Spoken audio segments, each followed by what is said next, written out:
Эта метафорическая карта изображает девушку, стоящую перед зеркалом или порталом, за которым открывается волшебный мир с полупрозрачными силуэтами и приглушенным светом.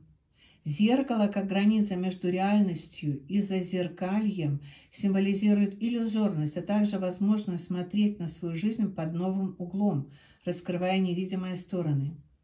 Главный образ, большая светящаяся бабочка, символизирует трансформацию, перемены и быстротечность.